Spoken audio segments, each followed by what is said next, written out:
the current manager of the Overlook Hotel, Mr. Travis Croft. How are you, sir? All work and no play makes Travis a dull boy.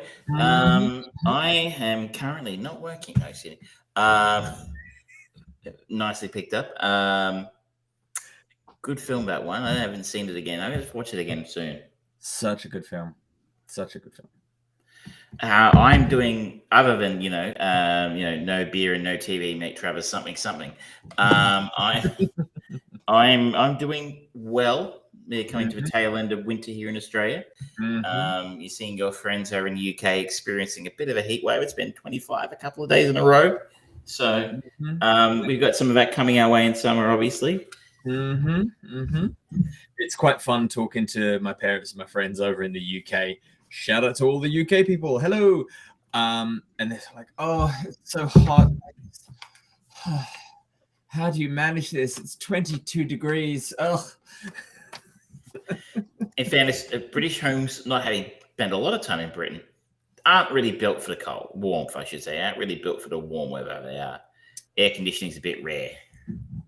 It's getting more common now, but even still, the British are people that complain in the tepid, lukewarm temperature. They'll just say, "Oh, that's so middling."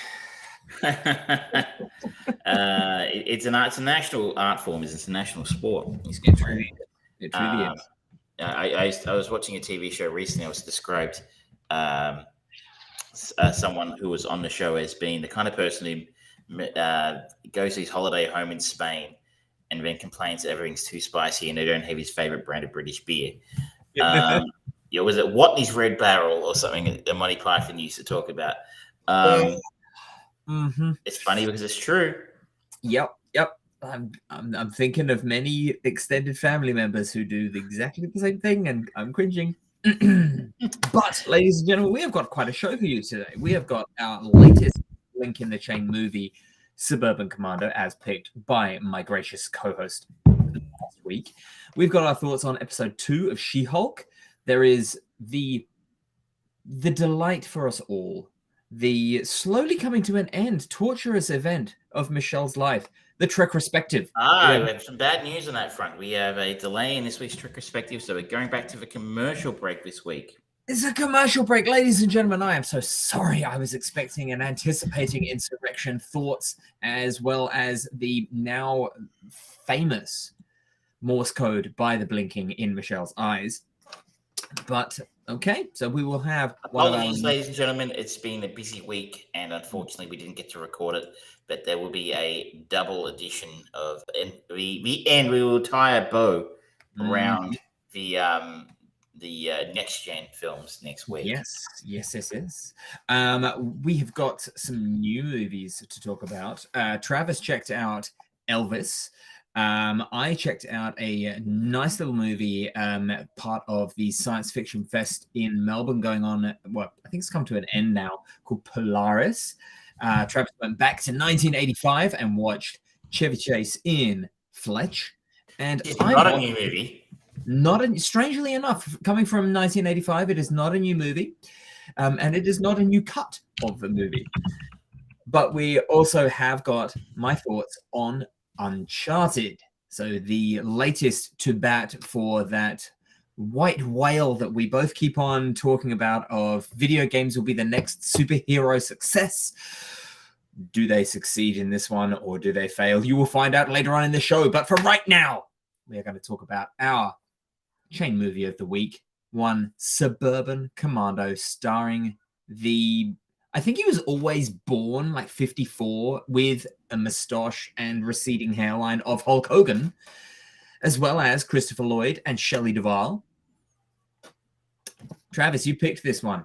Introduce this bad boy to us. Well, yeah. So Suburban Commando is a science fiction comedy.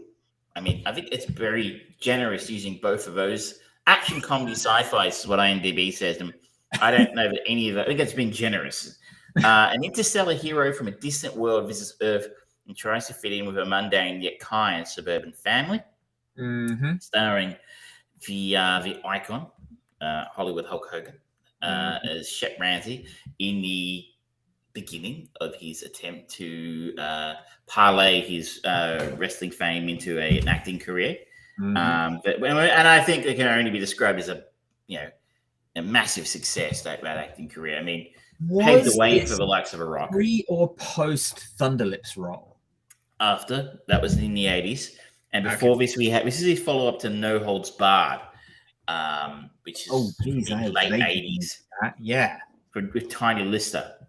Yes. Which then moved into the actual wrestling world when Tiny Lister came in to the WWF, as it was at the time, as Zeus. He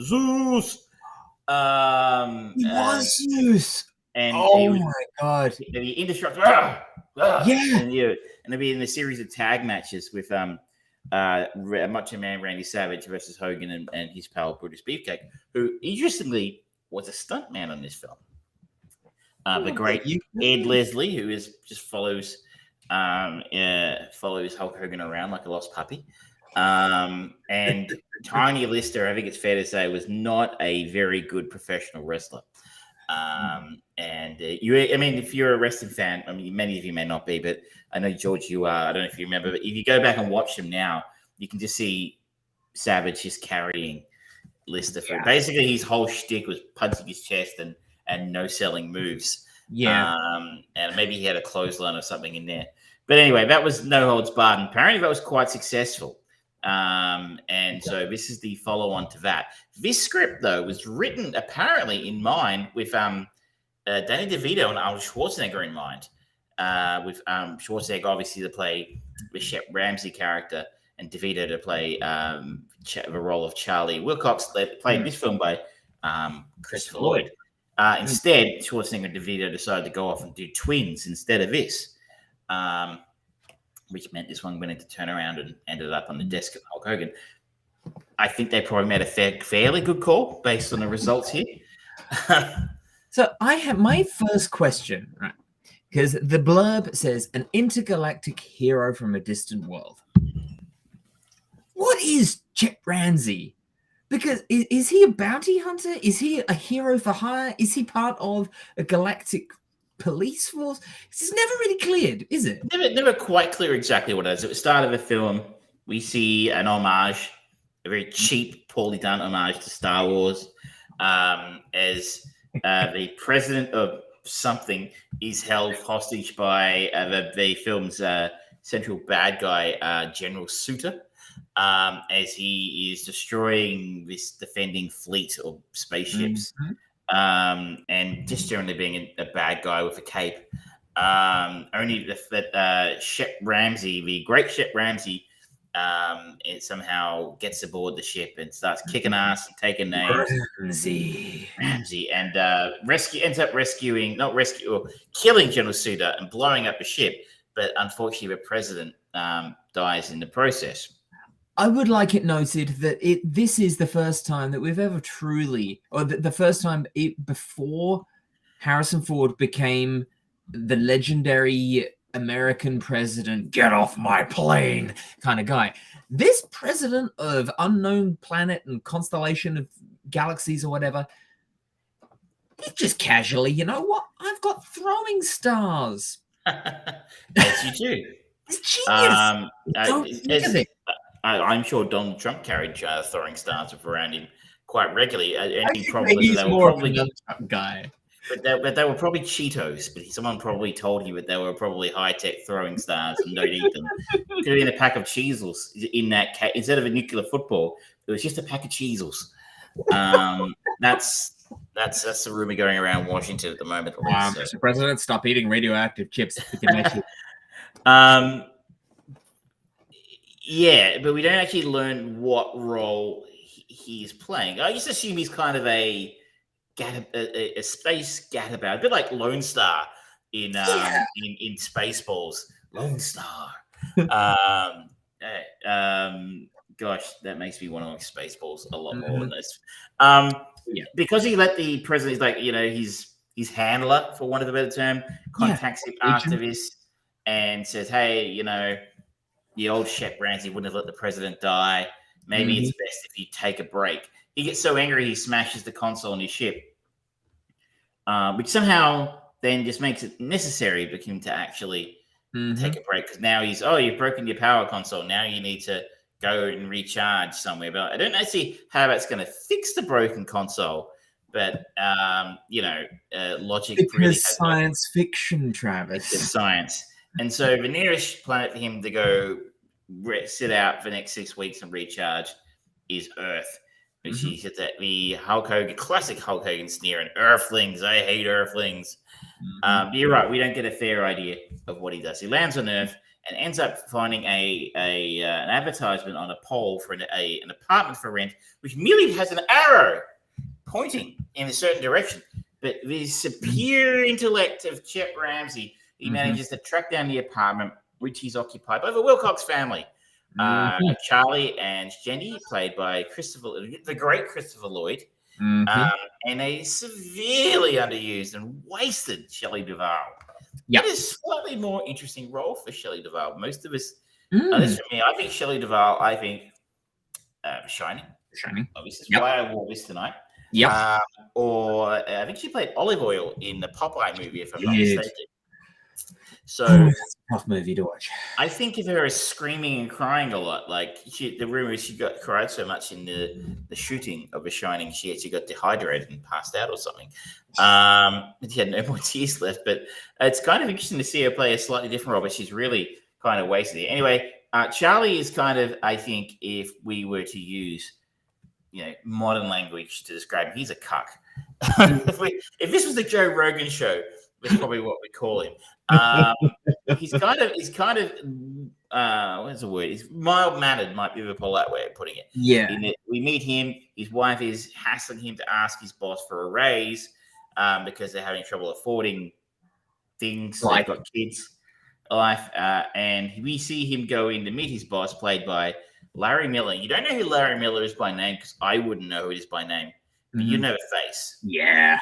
He is one of the skeeziest actors working in all of Hollywood.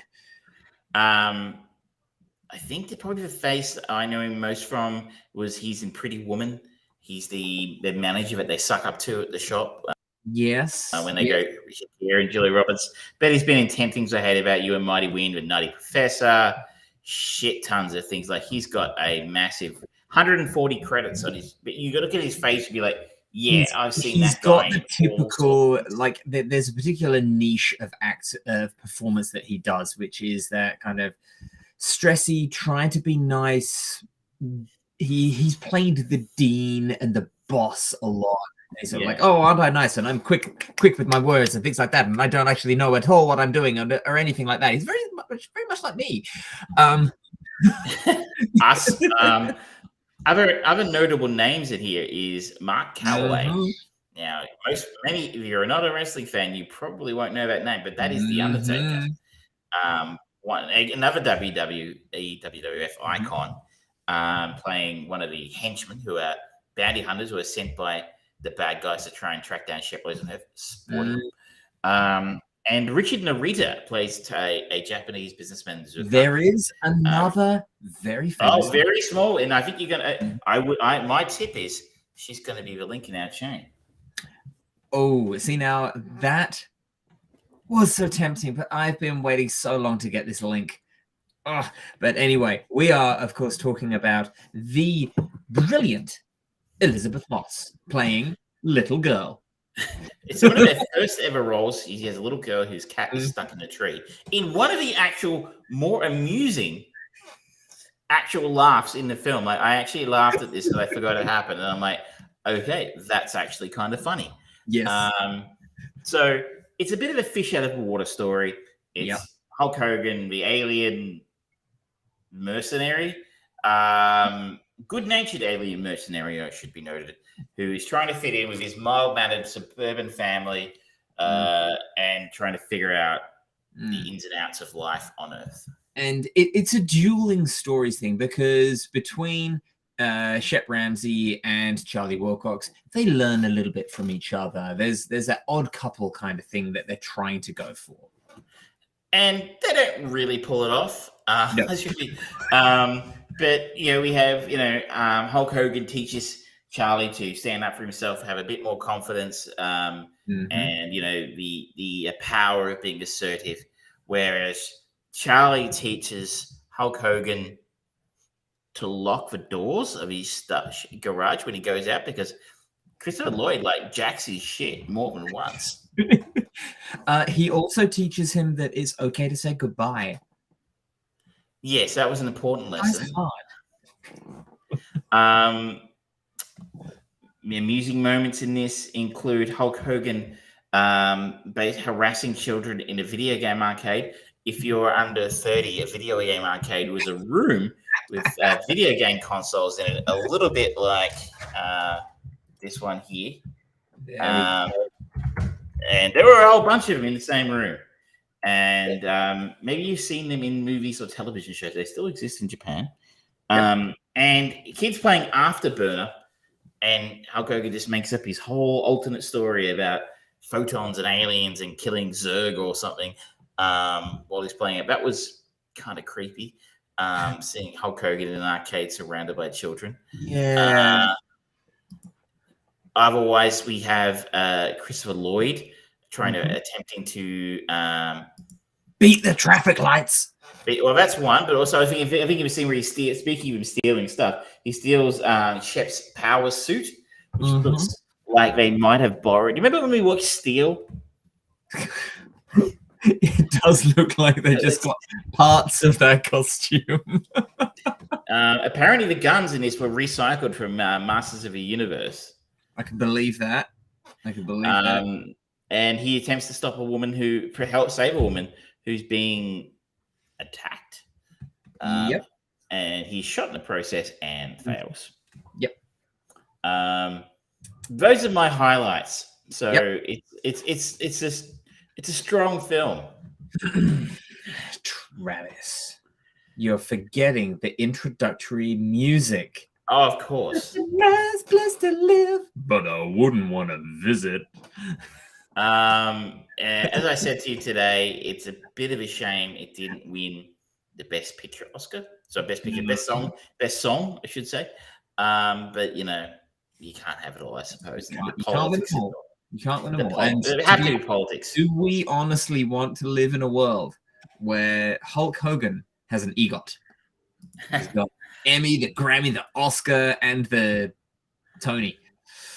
Well, I mean, and a Slammy. And you think I made that up? I didn't make that up. That's a real thing. Yeah. Yep. Maybe he has a Slammy. He is also a Hall of Famer, multiple Hall of Famer. Yeah, but unfortunately, there's many people that shouldn't be remembered in the Hall of Fame. Are you saying Drew Carey shouldn't be in the Hall of Fame for his one Royal Rumble appearance? That's outrageous. I'm more thinking the infamous hair match between millionaire versus millionaire of Trump versus McMahon. McMahon's were fans of his. Of course, we're forgetting that his wife was actually a member of a Trump administration. Anyway, that's not what we're here to talk about. It's something about the level of interest they have in this film. That nothing really happens. Like it's pretty thin. It's pretty thin, isn't it? There's that kind of very casual, permanent, persistent threat through the first portion of the movie of Shep having to lay low and not being able to generate more than 0.1% energy or something like that because it can be tracked. My God, in the entire universe, you can be tracked from one shot of a laser. And whilst that only gets them half of the universe, at least that's a starting point. And then suddenly it's like, yeah, they're here on Earth. And it's the costumes for the two bounty hunters look like the costumes that were probably left over or concept art for the bounty hunters in the Critters movies, if you remember them. I don't know if I ever saw Critters. They're pretty cheap. I remember I saw this at the cinema when it came out. It's actually got a cinematic release in Australia in 1991. I went and saw it because I loved I love the wrestling, and we were like so excited to see. Is that the Undertaker? Is that the Undertaker? What does that mean? Yeah. Absolutely sweet FA is what it meant. Yeah, it was trash. My God. The fight sequence between them is like, before they have their fight sequences, like they're here. I have to fight them now. If I die, they'll at least leave and not destroy everything. It's like, okay. I kind of feel like this is strange. The fight sequences in this are strangely somehow worse than the Street Fighter movie. Especially, I'm thinking in particular when I think it's Zangief versus one of the other guys, and they literally just implanted the monster sound effects from a Godzilla movie into it. That was somehow better than this.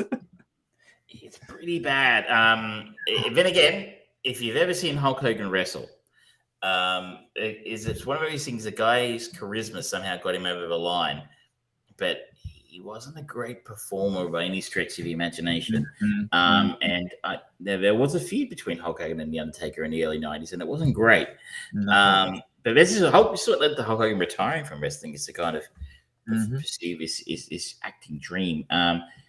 In the pantheon of wrestlers turned actors, there's probably John Cena and The Rock. Roddy Piper did some good stuff. Yes, he did. And then there's Hulk Hogan. And I'm all out of bubblegum. Of course, he was in Critics, wasn't he? Or one of those films. He did more than They Live. I can't remember the other ones. I can't remember the name of it, but anyway. We've got a few people that transitioned into or tried to transition into acting. Obviously, for Dave Bautista, he's good too. But he's doing well. The reason why Hulk went back to professional wrestling. So performances, obviously Hulk Hogan's terrible. Christopher Lloyd is Christopher Lloyd. He's always good. The downside is these days, and still these days, I mean, you still see Doc Brown. Yeah. And this came out like the same year, I think, as Back to the Future 3. So you got to wonder how the hell they got Christopher Lloyd roped into this. Contractual obligation, I'm guessing. But now I hear, so now I have 50% Doc Brown in my head and 50% Rick.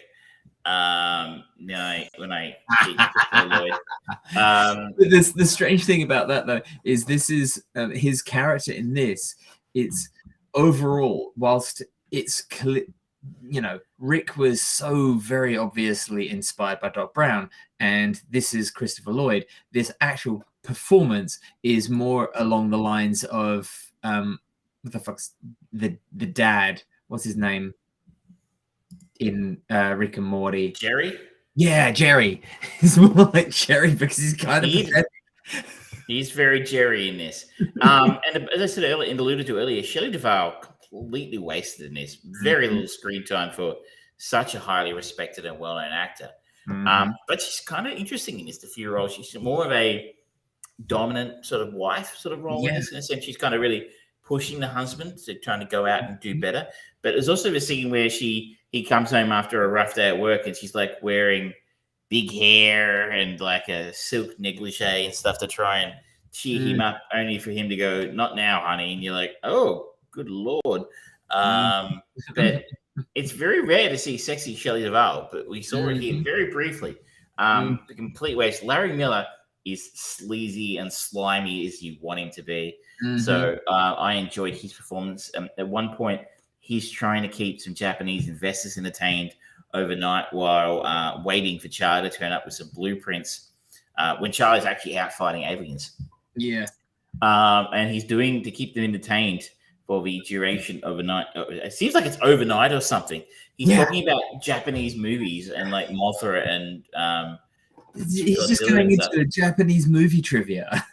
Which, I mean, in fairness, like, is actually a respectable effort. Like, I'm not a massive aficionado of Japanese cinema, but like, I think I could go for more than half an hour really on that conversational topic. But he managed to pull it off all night. It looks cheap.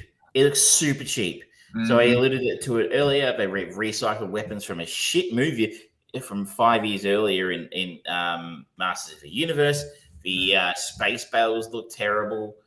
Costuming, as I noted, looks like it reminding you of Steel, and you do not want your costuming to ever remind you of Steel. You want nothing to remind you of Steel. So some decent performances, but your central performance is garbage. Bad special effects, bad costuming, an absolute banger of a theme song that, you know, we should be actually terrible. This was earned every bit of its 4.5 rating on IMDb. I think that's generous. It might be. It might be. I actually I haven't seen this for an awfully long time. And I thought this could be, you know, good, some fun. You know, but a shit movie, so bad it's good, but it's just bad. It's just bad. It just sits and wallows in the bad from beginning to like just those little things, like he's in his pod thing and he's trying to stay and he's just pushing the same button. This guy, stabilize, come on with me, stabilize. He's just pushing an on and off button.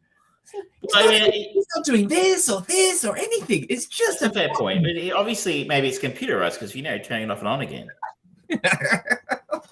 The other notable sort of recycled moment from this was the use of a PKE meter from Ghostbusters as some sort of detector thing. You know, a lot of people saw that movie.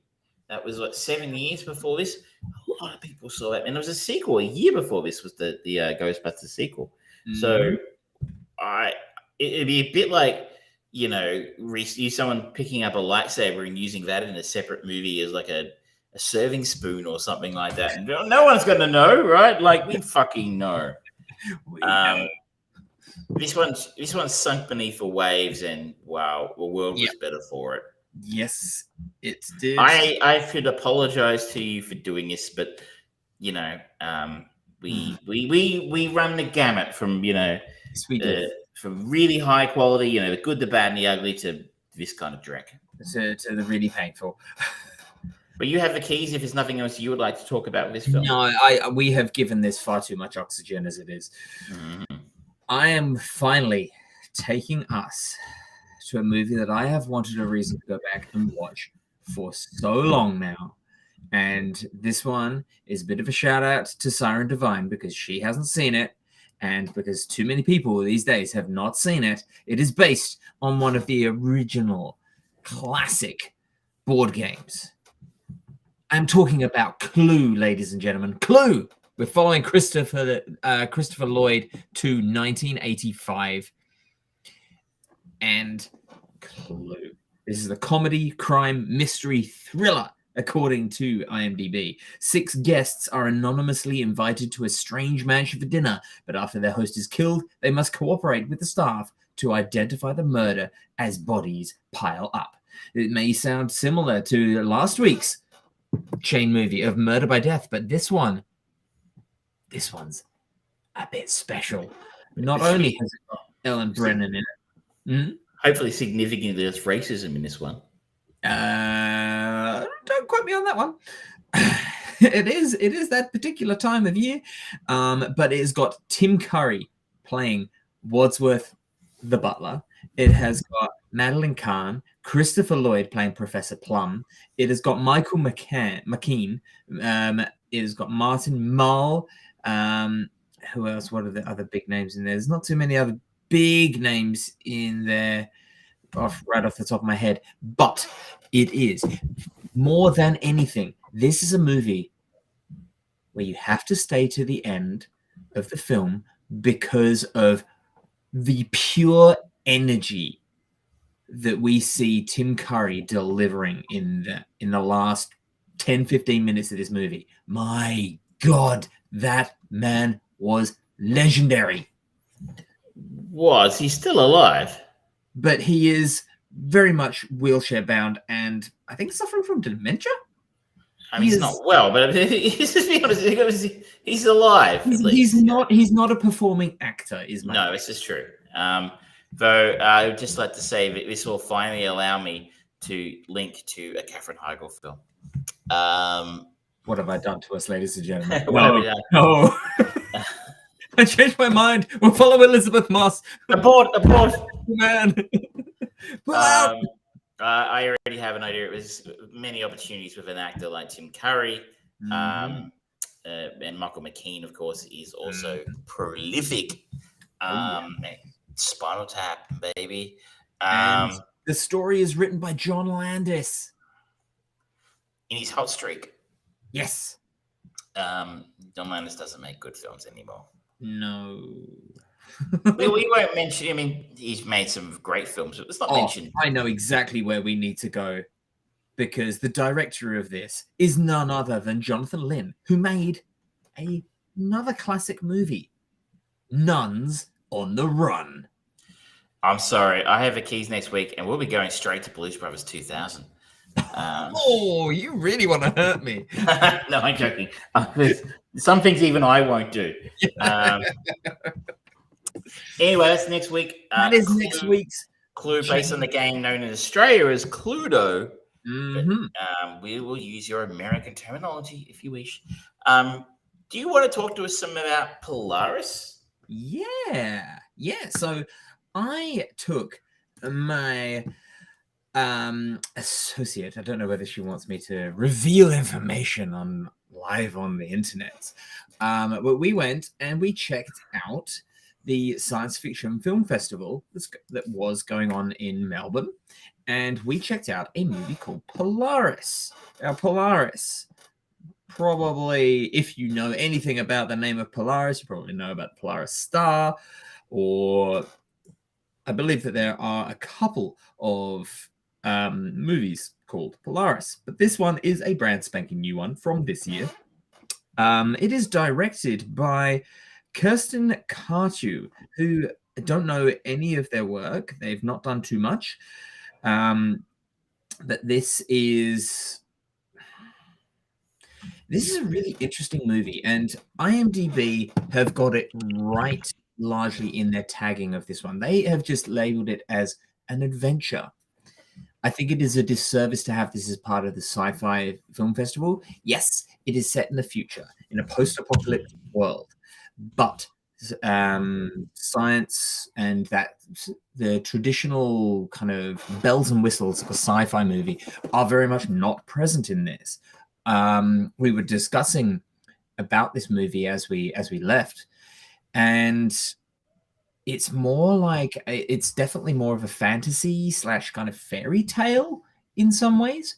But for the uninitiated, a young girl raised by a polar bear pursues her destiny after escaping capture by brutal warriors intent on killing her mother. That is a little bit loose. So I will read the second one that is here, which is written by the director. Set in 2144 against the harsh backdrop of a subarctic wasteland, Sumi, a human child raised by Mama Polar Bear, narrowly escapes capture from a brutal Morad hunting party and sets out across the vast winter landscape.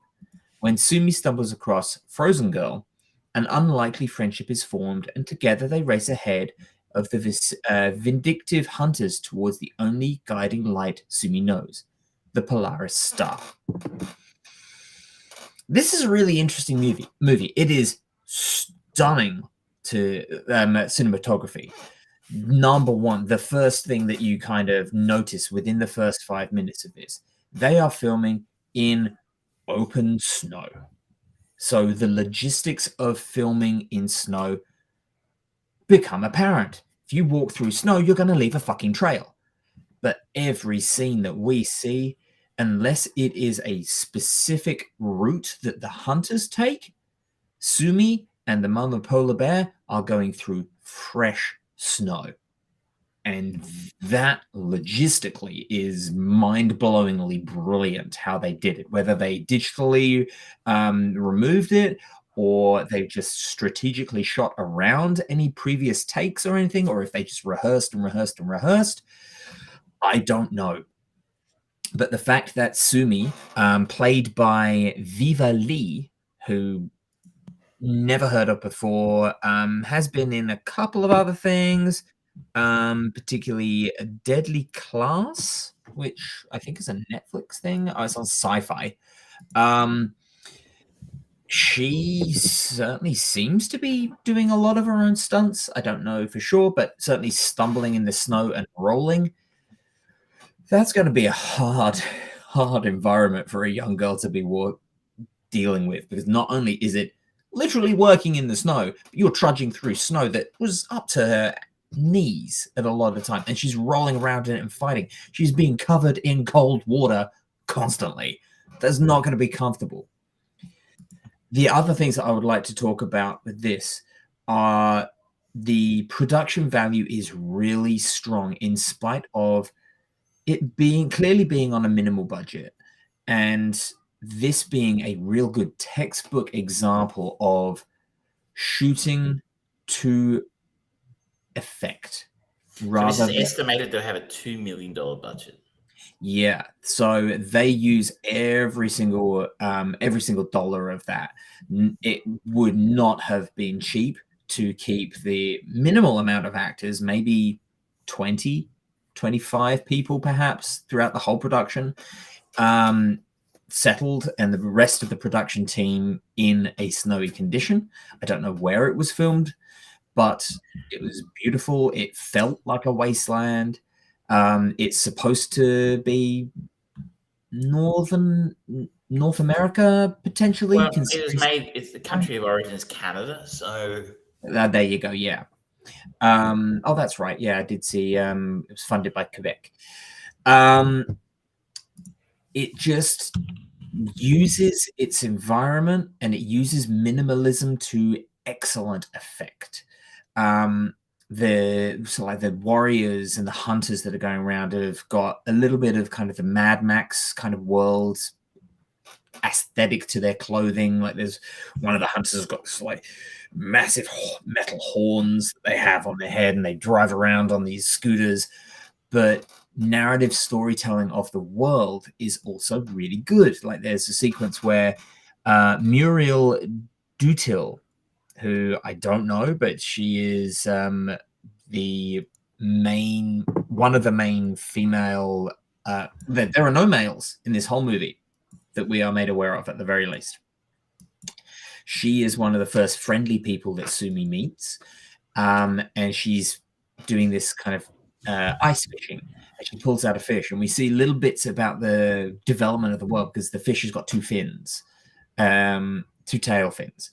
And then there are other bits where they're harvesting like a sap from trees, but it's like this putrid green, and it seems to be the fuel that they use to fuel their weapons and things like that. So it's a really cleverly show don't tell narrative story.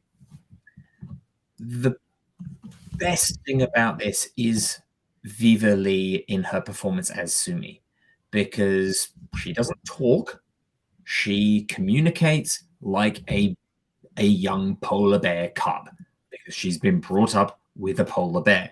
So she sort of like grunts, and I don't know if they literally used polar bear noises for certain bits. Like, there's a moment where she goes into an abandoned old airplane, and she just kind of comes in and she's just standing there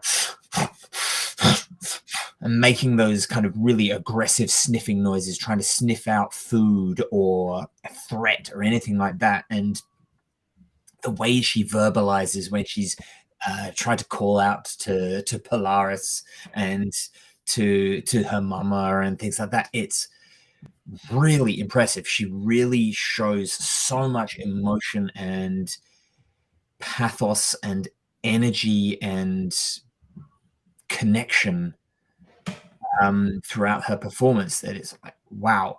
And by the end of the movie, it's tough to kind of work out what actually happens, because it goes through this whole scenario where we are introduced to girl raised by wild animal.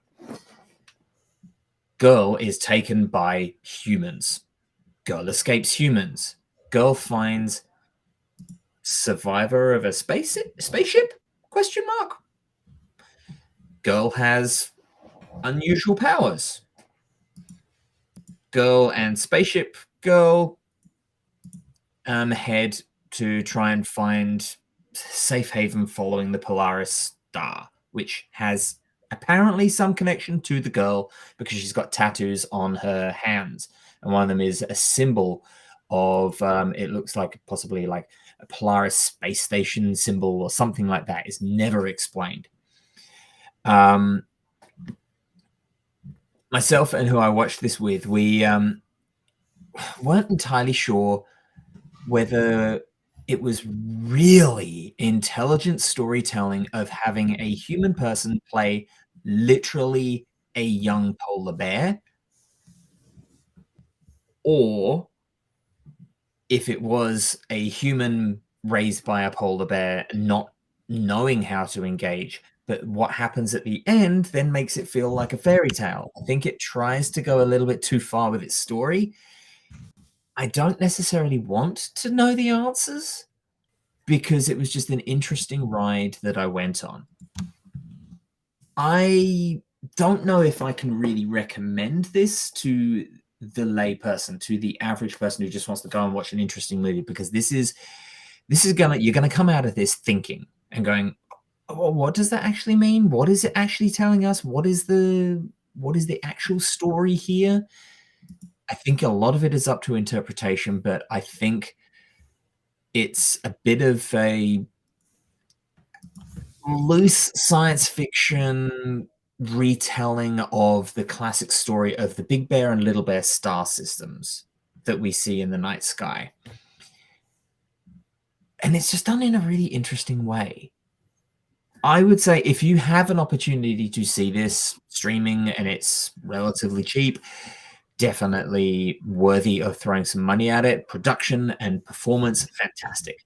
Narrative, I think it just overreaches and oversteps a little bit too far for mass success. But I do like the fact that it has definitely stuck with me, and the imagery and the visuals and the emotional journey that you go on throughout this movie. It's really good. Really, really good.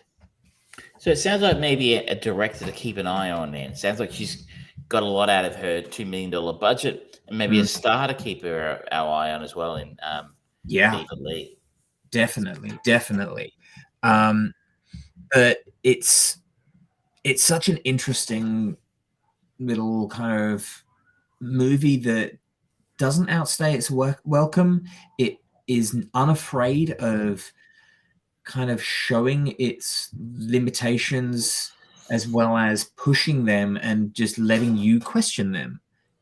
It's a really strong presentation, and I think part of it is the director going, you decide, which always makes it somewhat difficult.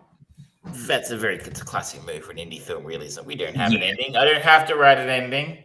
Maybe J.J. Abrams choose one, and then I can pick the best one and say, yes, that's it. Maybe J.J. Abrams should take that lesson, or Damon Lindelof, or some of those guys. You can't write an ending. Just leave it ambiguous. Let everyone else figure it out. And they'll probably think it's really arty, and not the fact that you have no talent. Speaking of no talent, should we talk about She-Hulk? Oh, digging things in already. Goodness me. But, oh, yes, it is worthy of that jab. So we talked a little bit last week about episode 1, and I think it's fair to say we were both underwhelmed with the way it played out. It was moved at 1,000,000 miles an hour, really felt underwritten. I thought the big payoff moment that everyone get their knickers in a knot about little Jen's little rant about women controlling their rage could have worked a lot better if maybe they'd done it a little bit differently. But we were both sort of the opinion that again, maybe they should spend a little bit more time on the origin story rather than just going 1,000,000 miles an hour and just throwing shit against the wall. No, but she's here. She's done. She's a lawyer. She's Hulk. Now here comes the story. I know the main reason I went back for a second look, and I think maybe one of your reasons was really the strength of a writer, Jessica Gao, who's the head writer, I think, of a series, who has a shit hot resume, including working on Silicon Valley and Rick and Morty, including the Pickle Rick episode.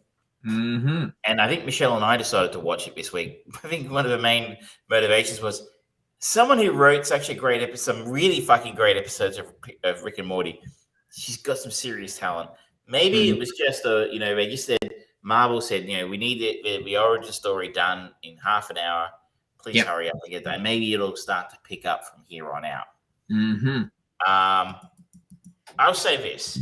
I thought episode 2 was better. But that's like saying, hey, there's a dog turd on the table, but I've made a better dinner than a dog turd. It's really not saying very much. It's like whenever Michelle asks me about the next Star Trek movie, it'll be like, it's better than Star Trek 5. That's really not saying very much, So it felt breezy and inoffensive. It was like what the Americans we would call fairy floss, or you Americans if you're watching cotton candy. It just disintegrated into thin air. It was like nothing of interest really happened. Incredibly vapid, and it feels like there's no kind of consequences. Like everything seems to, like, every emotion, the emotional journey that we have seen Tatiana Maslany's Jennifer Walters start on and go through, it is resolved so fucking quick. Like, I've got a conflict of interest on representing Emil Blonsky. I'm phoning you up. I'm taking it. Yeah, it's fine. Oh, good. Wow, the efficiency. My God, it's amazing. I wish I had this certainty and I could get things done in 22 minutes. Wow. It's like, I've lost my job and I can't get another. There's a job. Like, it's just Hollywood.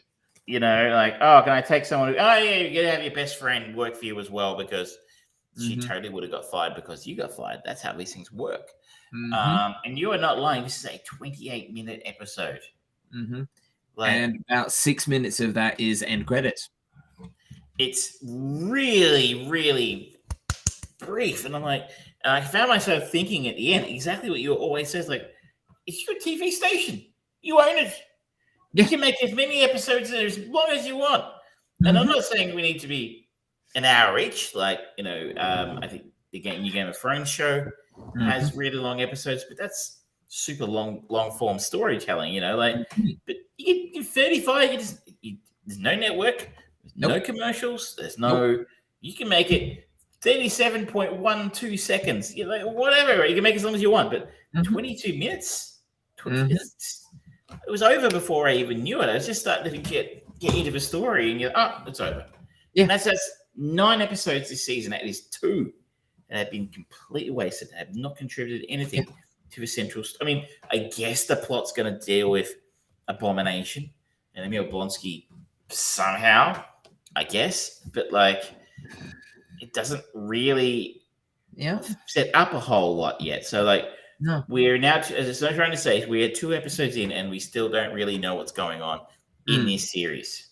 See, my big issue for this one is always, for one thing, 90% of the trailers that came out were from episode 1, really selling the fact that Mark Ruffalo is in this, and then they did an updated trailer for it, and they use the cardinal sin. If you have a character that is a lawyer, I don't know any lawyer who in the scenario just always goes, I'm a lawyer. So everyone fucking knows. They don't say that. You don't. It's like show, don't tell. Like I was going back to Polaris. Show, don't tell. And fuck me, she tells everything. And it's like, okay, that's fine. Yes, you can break the fourth wall, but people don't talk like that. Like when we're having a conversation with people, I don't keep on reminding people I'm a retail worker. It's like, yes, so what? Who fucking cares? It's so frustrating, and I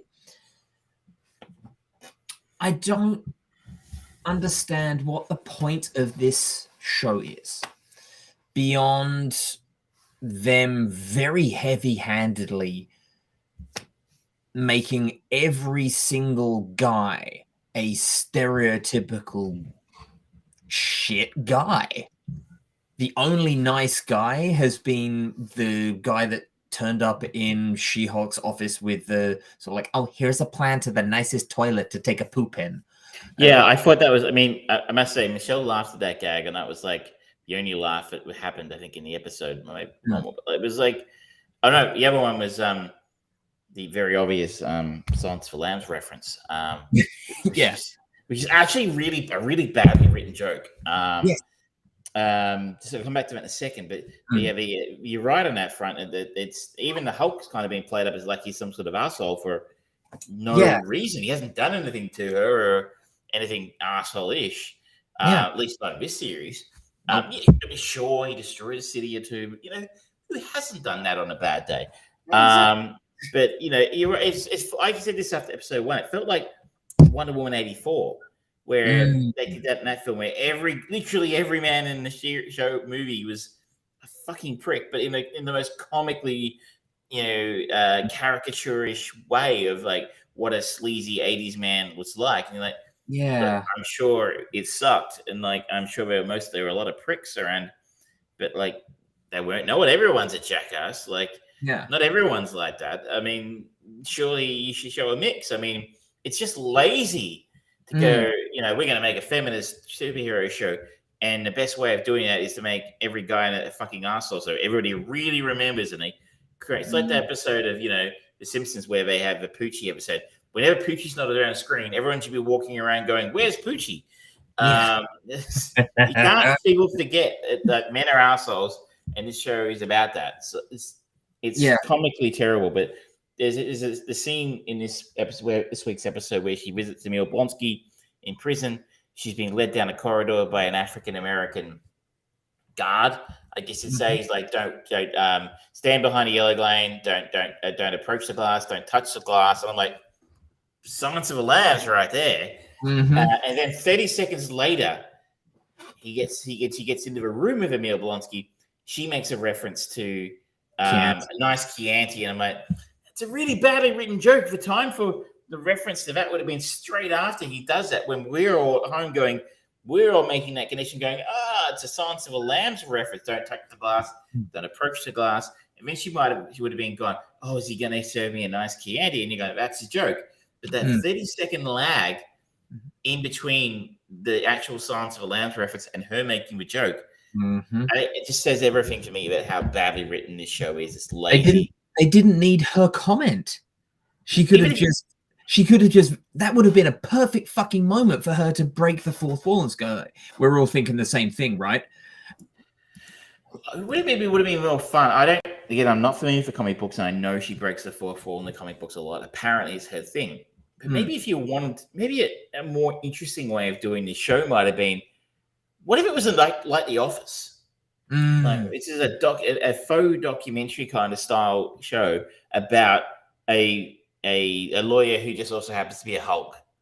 Yeah, right? And he said, but she needs to break the fourth wall. All she needs to do is like in the office where John Krasinski says someone says something really cringy, he just makes eye contact with the camera and makes a face. Yeah, or maybe you can have those cutaway interviews as well. But as opposed to her just sort of turning around and talking directly to the camera while there's someone else in the room with her, it just doesn't really feel like it works. No, it doesn't. It just doesn't flow. I will say one thing that I did like about this episode, it's all hanging on Tim Roth and the argument that he has. It's actually kind of a well-sound argument. He's lying about just how much, like, he was willing and wavered to all of the legal things of the US government, kind of put something in with shitty version of the super soldier serum and all of that stuff. But the celebration versus vilification, that was good. And it's a good idea. And it was something that they tried to play with in Doctor Strange Multiverse of Madness, where it's like, oh, you did this and everyone praises you for it. I did that and I'm vilified for it. They have not investigated that deeply enough. I'm hopeful that is a little bit of the crux of what is the driving heart of this, that perceived expectation and revelation of position in a social standing. I'm hoping so, but everything that they have presented in the first 44 minutes of this season has not shown a single iota of that level of intelligent social commentary being a part of this show. Which is bizarre, because yet again, the writers of this show have proven on multiple occasions they are capable of it. Yes, in the 22-minute episode. Which leads me to only believe this isn't them. This is Marvel. This is Disney Marvel. And we've read about it. We talked about it a few times when there were stories that came out when Black Widow was released that some of their original choices for director were told, don't worry about the action. We'll get somebody else in to do the action. You know, but Marvel now have a pretty firm, or Sam Raimi was told what not to include in Doctor Strange. That Marvel are putting their hand on the director's, hand basically on their shoulder the whole time, going, "This is what you'll make."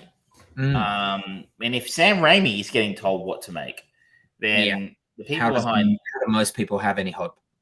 A guy with that much cred in superhero land and just in filmmaking, you're not gonna get away with it.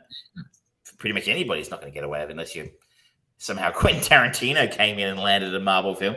That would be interesting. Weird. Or Martin Scorsese would be even more interesting considering his opinion on Marvel. But I can only imagine it's them coming in and going, "This is what we want to see. This is what we want this season. We want, everyone to be walking around going, 'Where's Poochie?' the whole time."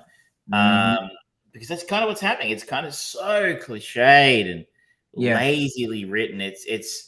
I don't understand. People are still saying they like it. I'm not. All the critics come out and gave it really glowing reviews. And that's just really undermines it because this is nowhere near as, I can't be fair. It's not as bad as the first episode. One could almost say it was moderately entertaining at points, not funny, but moderately entertaining at points. And you're right. That scene with the Abomination was probably the most interesting thing that's happened in the series so far. Wouldn't it be Oblonsky? He wasn't the Abomination at that point in time. And a nice plug into Shang-Chi at the end. The problem with it is, though, I had to explain to Michelle who Emil Blonsky was. It's been 14 years since that film came out. And it wasn't particularly well received at the time.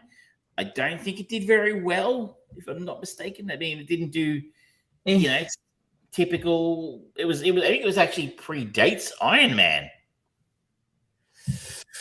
Ooh, that's a good question. Because there is the stinger at the end of it where Tony Stark does turn up, and him and Thunderbolt Ross have the conversation about nice suits. It's pretty close. They're about the same time, but certainly both released in 2008. Oh, there you go. So June 13th, 2008 for The Incredible Hulk. This is The Incredible Hulk. This is the second Hulk film, the Ed Norton Hulk film, as opposed to the Eric Bana Hulk film, which is not canon anymore. It is not canon anymore. And there's the multiverse, so maybe that would be an interesting choice to bring him back, considering how well that worked out or not. But it's a little bit like the first season of Picard, relying so heavily on Star Trek Nemesis as kind of a kicking off point for the story. I'm wrong, by the way. So Iron Man came out 2 months or so before. Okay. So about a month before. Came out in May. So very close. Close. But Star Trek Picard relied really heavily on Star Trek Nemesis as its kicking off point for its story. And I'm like, man, I haven't seen Star Trek Nemesis for 20 years. I will be seeing it this week for probably the first time in 20 years. I don't remember it very fondly. I sure as fuck don't remember the intricacies of the story and what happened at the end. But Picard went real hard into what happened at the end of Nemesis. Like, obviously, being the last time we saw Picard, and you're like, oh, I don't remember. I don't want to have to go back and watch a shit movie just to figure out what happened. So that was a weakness for me, was trying to remember.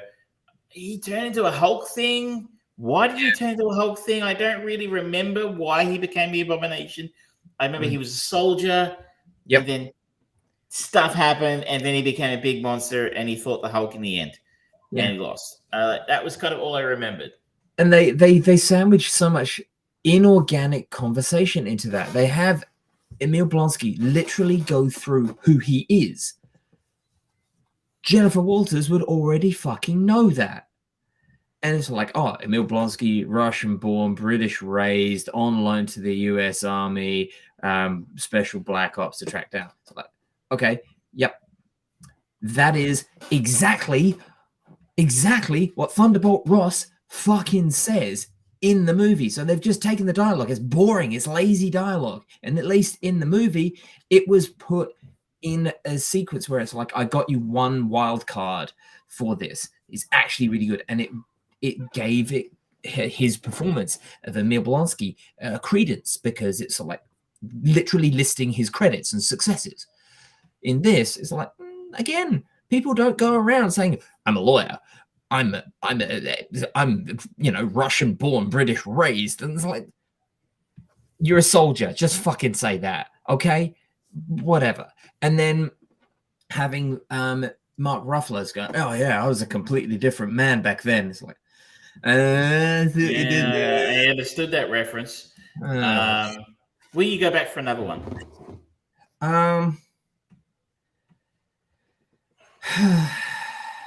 Probably. There's boredom. I mean, 22 minutes. But I didn't go back to watch this straight away. I don't feel any desire to like, oh, I've got to watch it straight away. I'm mostly interested to see what they do with Daredevil's apparently going to turn up in it. And if the fact that they have made Emil Blonsky and the Hulks be the same from the Incredible Hulk to this and to all the other ones, does that mean that Tim Blake Nelson is in this world somewhere as the Thinker, where in the Incredible Hulk his head was starting to swell and he was really smart? Is he going to turn up somewhere? Maybe, possibly, if they get stuck and go, oh, we need nostalgia for someone from a movie that no one really cared about. I don't know.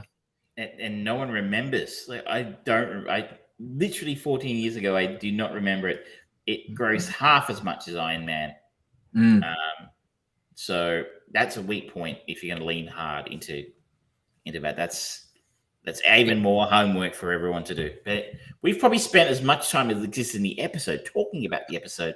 So let's keep moving. And I think it's time for a palate cleanser of a commercial break. Commercial break. Who is our sponsor this time, sir? Our sponsor this time, we actually have a very prestigious sponsor this week. We are being sponsored by Pizza Hut. Pizza Hut. Oh my goodness. Not really, but really, sort of. I don't know. Don't forget, ladies and gentlemen, that you can use the discount code no discount at the checkout. You will get 0.000% discount. It's a good deal. With a gift that keeps giving. Just getting it queued up here, people. You bear with me a tick. Play me off, Sam. All right. 1 second. There we go. And go.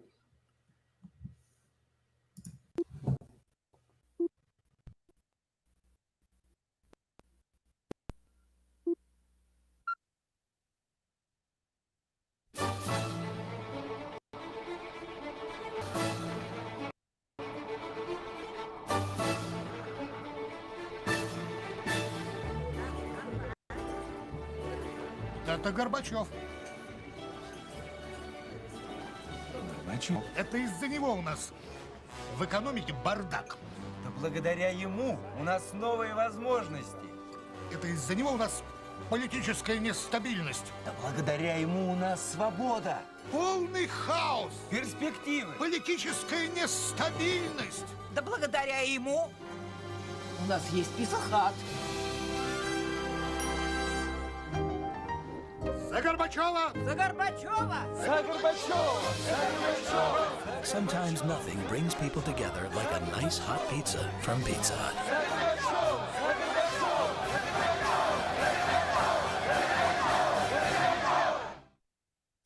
And for you, sir? What he'd really like is the type of pizza he has back home. You see, they're thicker and they're baked and served in the same deep dish. They're all golden brown on the outside and light and tasty on the inside. Pizza Hut pan pizzas. A thicker style pizza baked and served in its own deep dish with your choice of toppings. Only at Pizza Hut. Meravigliosa, bellissima, buonissima, deliziosa. He says it's nice. He's welcome.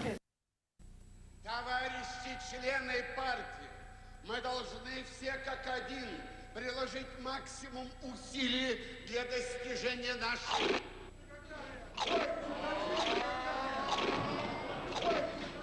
Something revolutionary is happening. It's new Doritos Light, Ruffles Light, and Cheetos Light with 1/3 less oil. Soon, they'll be taking over parties everywhere.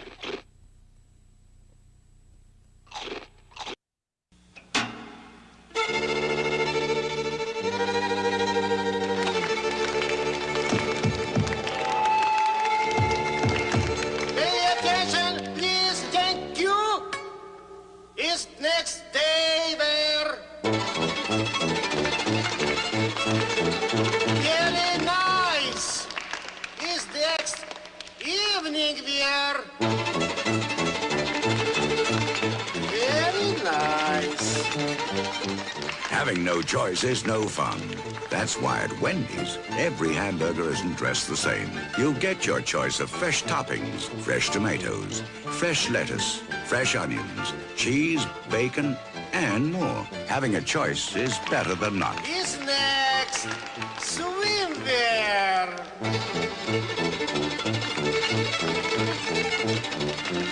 Choose fresh. Choose Wendy's. Gentlemen, would you choose hamburger A from Wendy's, made fresh to your order, or B that's made ahead so you take what they give you? They choose B. It reminds them of hamburger they love in homeland. But wouldn't they like to taste the delicious Wendy's hamburger? They choose B. It reminds them of hamburger they love in homeland.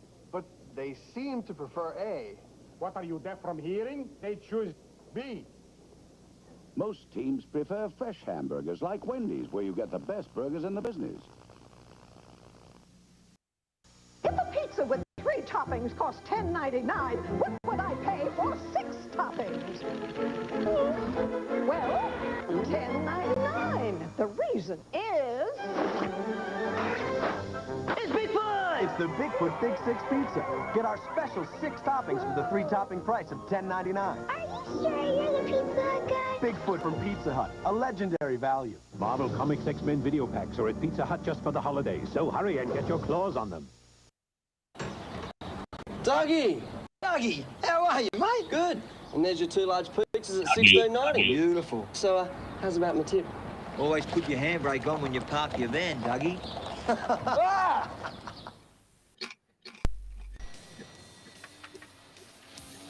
Dougie! How are you? Good. My last delivery. 1 value deal. 2 large pizzas, 1 large Pepsi, and a garlic bread. Only $18.90. You want a slice, Dougie? Nah, I'm off. Margaret here.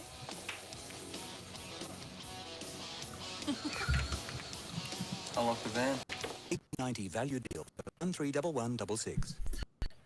There you go. That's what one did happen that between was always late. Someone was getting laid. What happened between Dougie and Mark? We will never know. One of those mysteries lost to time. And until we have the Pizza Hut expanded universe. What you can put in that, nothing's impossible. You were talking earlier about our Uncharted and the game. Yes, you might as well move on to Uncharted if you like. But I was thinking to myself today, actually, I might actually be starting to become right There's a lot of video game stuff being turned into actual content these days. We've had Uncharted. You've got the Last of Us TV show, which is spending $1 billion on. They've now Days Gone is now apparently getting a version, and apparently Netflix making a BioShock movie. As well as there's also talks already for Ghost of Tsushima being turned into a movie as well. A The lot of director stuff. of John Wick attached. Just gonna be an interesting choice. And we're going to make it all in Japanese, apparently. Which would actually be respectful, considering it's set in Japan. Now, what do you think about Uncharted? Apparently, it made all the monies. Is it any good? it is a perfectly cromulent movie that just so happens to also share a name and some slight connections to a video game of a popular franchise based on Sony PlayStation consoles. Yep. It's dumb. The first sin of this movie is before the movie even fucking starts, ladies and gentlemen. You know how there's always those prestige, sort of like, Marvel presents blah, blah, blah, or whatever. They have that thing, and Scott Free has that cool animation thing that they do. Sony PlayStation Studios have got one of those as well, showcasing like these light show variations of all of their famous characters from their movies, such as Nathan Drake and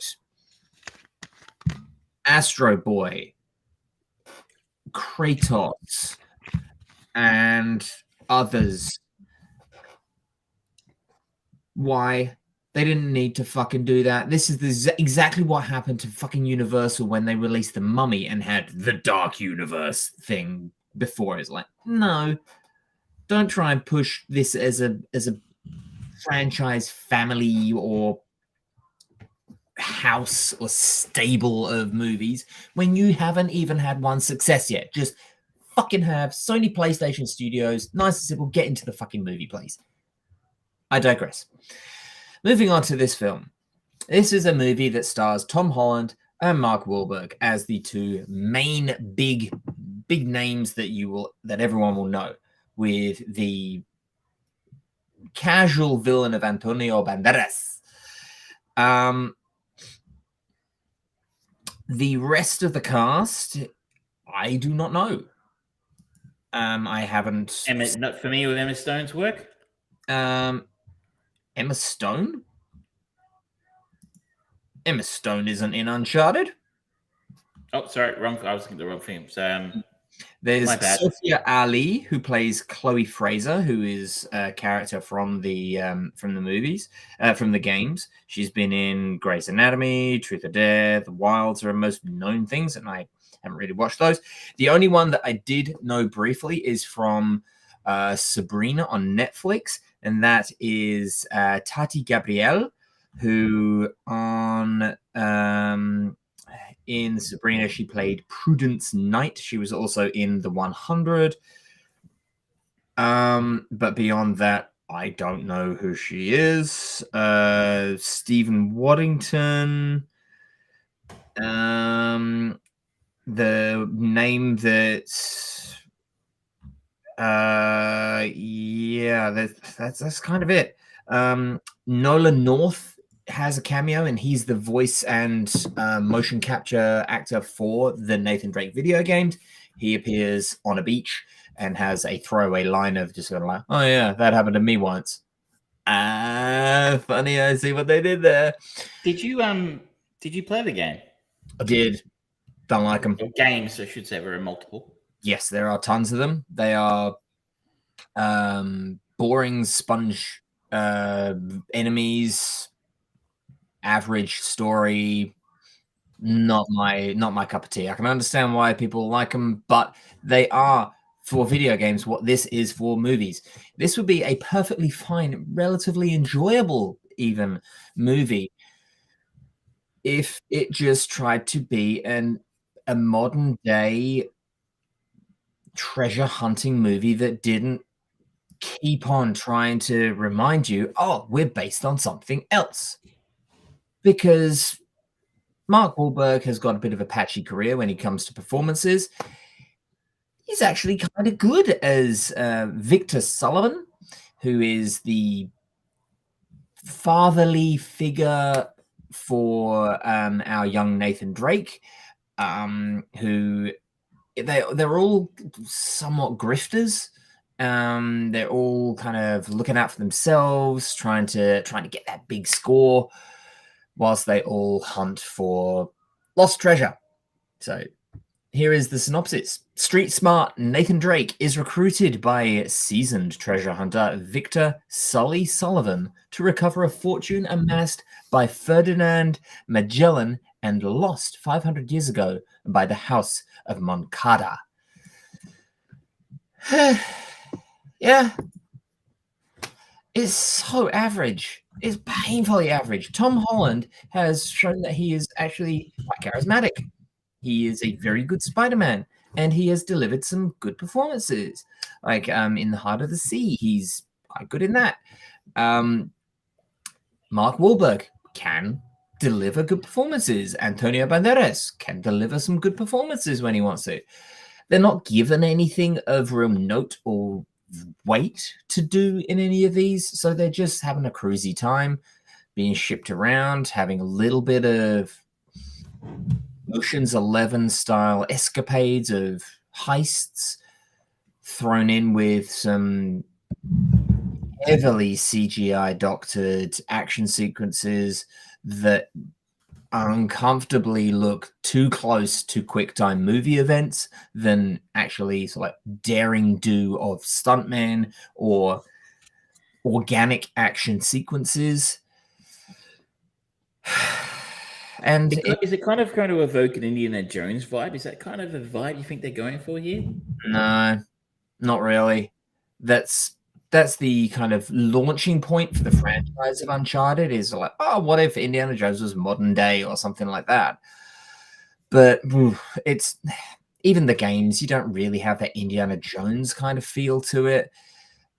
And this even less so. Like, The Mummy was a better new version of Indiana Jones than anything else that we've seen. The Tomb Raider movies with Alicia Vikander, and even the ones from the early 2000s of Angelina Jolie, they again go too much on that Hollywood action movie side rather than the Indiana Jones kind of vibe. This is a shake and bake blockbuster movie that made enough money, but it's to say that it's a video game adaptation, I don't think that's really true. It uses the name, and there are some references to it, but this isn't. I haven't played Uncharted because it's a PlayStation exclusive, and I have a PlayStation I don't like to use very much. But it never struck me as a game that really had a strong narrative for it. It was more of an action game, I guess. Yeah. Exploration shooter, puzzles, like Tomb Raider kind of thing, I'm guessing. Yeah. What back in the day, I haven't played Tomb Raider in a long time. But if not a game like, say, Red Dead Redemption 2, where they've got that incredibly rich story woven through it, or any number of, there's so many great games out there that have incredible storytelling as part of their sell. It was about the gameplay, I think, with Uncharted is my kind of read of it. So it's a little bit like when they made Sonic into a movie. Like, it was never about the story. So but I guess in that case, at least they had a really iconic character behind, everyone has a point of reference to Sonic the Hedgehog. Or Mario, for that matter. Yeah, but unless you are in the PlayStation ecosystem, you're not really going to have an idea of who Nathan Drake is. So why even do it as The Last of Us apparently has this amazing story, which I played for an hour and I found it quite boring personally, but I am a contrarian.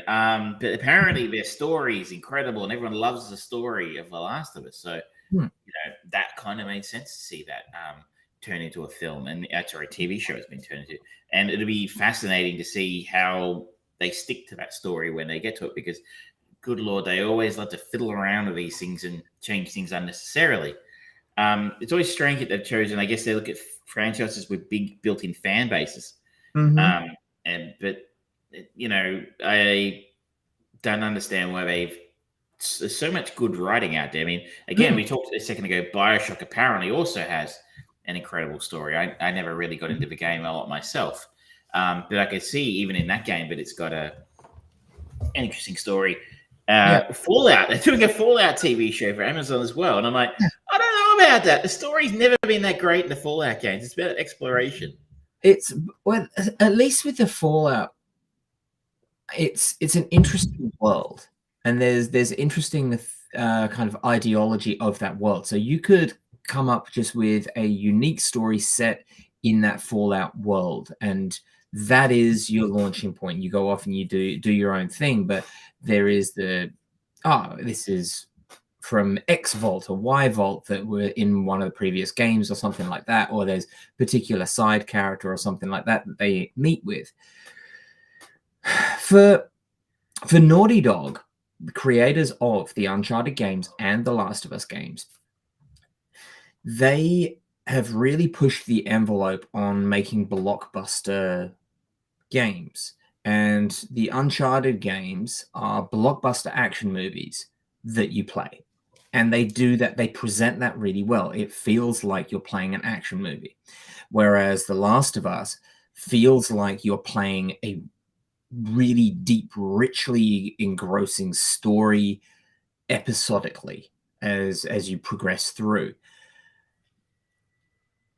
When you take the actually playing the action part out of Uncharted, it's not anything special. It's just like, okay, this is whatever. The controlling of it and feeling like and being that in that moment to do that quick time movement of hitting triangle to grab hold of the parachute that's falling out of the plane or whatever.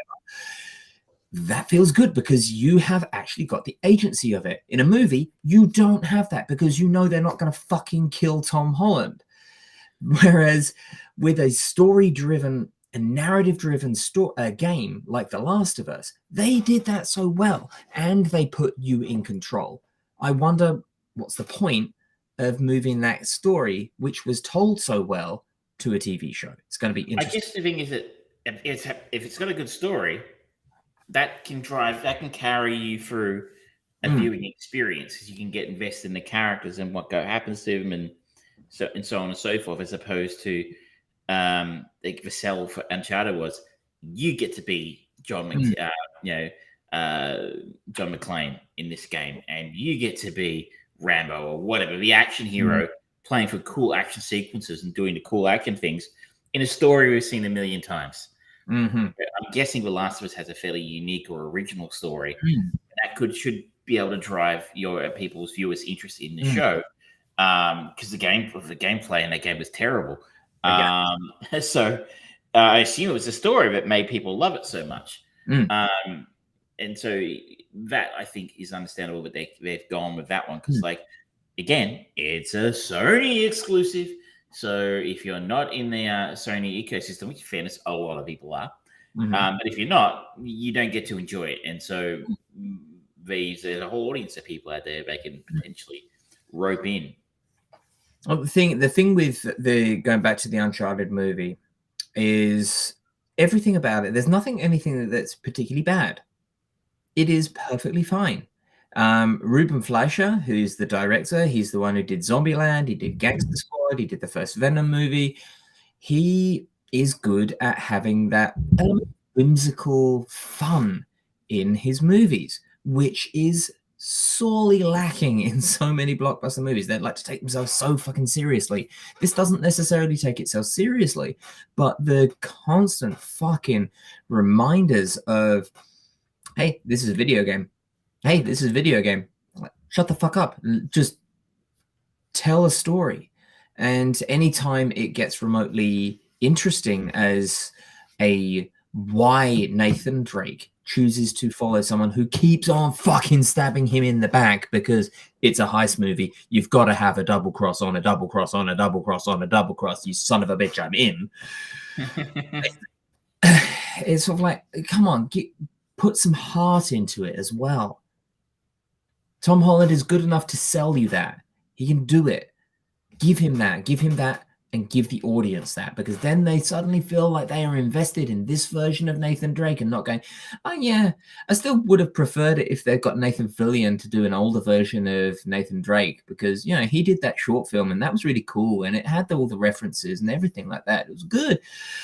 Ugh. It's a missed opportunity because they kind of played it too safe and played it too close to the video games. I don't know. I don't know whether this was ever destined to be a major success because of what it is. It's a video game movie, which is a tough nut to crack. If it was too close to the video games, people would have said, what's the point?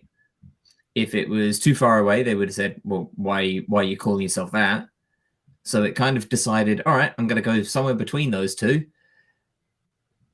Middle ground of meh.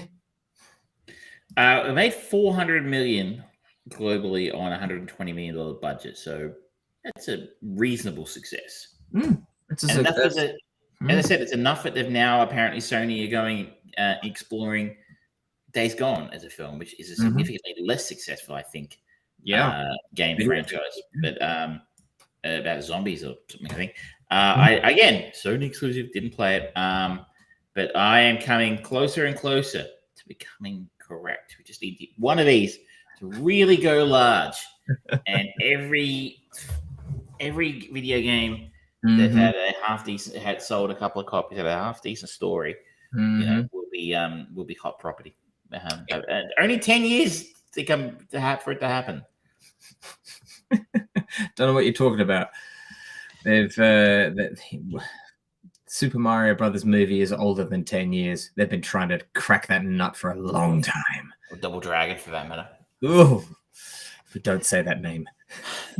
Can we go a little bit more highbrow here with you now? And I'm going to please talk about Elvis. The quality up, sir. Elvis, new movie. I actually saw a new movie. Is the latest film from Baz Luhrmann, director of Romeo plus Juliet, Australia, Moulin Rouge, The Great Gatsby. I never saw that movie. I should get around to it at some point. And Elvis is a story about a Navy SEAL who comes back from a tour of duty in Iraq. No, sorry, it was a different film. The life of American music icon Elvis Presley, from his childhood to becoming a rock and roll and movie star in the 1950s, while maintaining a complex relationship with his manager, Colonel Tom Parker. Never heard of him. No, it's niche, I think. So written by Baz Luhrmann, directed by Baz Luhrmann, and this is the most. And Baz Luhrmann's all over the screen for the entirety of the 2-hour, 39-minute runtime. Okay. So it's obviously, we all know who Elvis is. This is actually an interesting film, and it's got some good points, some bad points. Okay. Bad point number one, and you'll be shocked to hear this: it's way too fucking long. It feels really. It's a long 2-hour 39. Like it drags. That's a negative point for me. I mean, and sure, there's a lot of story to tell with Elvis, but I don't think it's particularly choosy about which stories it tells. And listeners, viewers, if you ever watch this show or listen to us, you know we have thoughts about biopics, and we always come back to it. I always come back to it. My favorite biopic of recent years, the Steve Jobs film, starring Michael Fassbender. And that really fascinating, interesting way it decided to tell a story about such an iconic and important individual in Steve Jobs. Such a consequential life of Steve Jobs. Lots of story in there you could tell. Ashton Kutcher movie tried to do it, it failed. And I think this film falls into the same trap as that Ashton Kutcher Steve Jobs movie, in the sense it tries to sort of tell this huge story in you can't really ever focus enough on any of the moments in there because it's trying to tell too much of the story. The guy had an incredible life in his 42 years. So I'm not sure it's structured particularly well. So that's a negative in the sense that I just don't think you're just kind of rushing through his life and you never really feel the passage of time. We cut from him doing a thing to another thing to another thing, another part of his life. And I'm not particularly au fait with the life of Elvis Presley. I knew the broad strokes. But you sort of go, he doesn't look that different. You don't get a sense of, okay, this is 5 years later, this is 10 years later. It sort of skips through his life without ever really, spending enough time in any one place to really start to understand his story.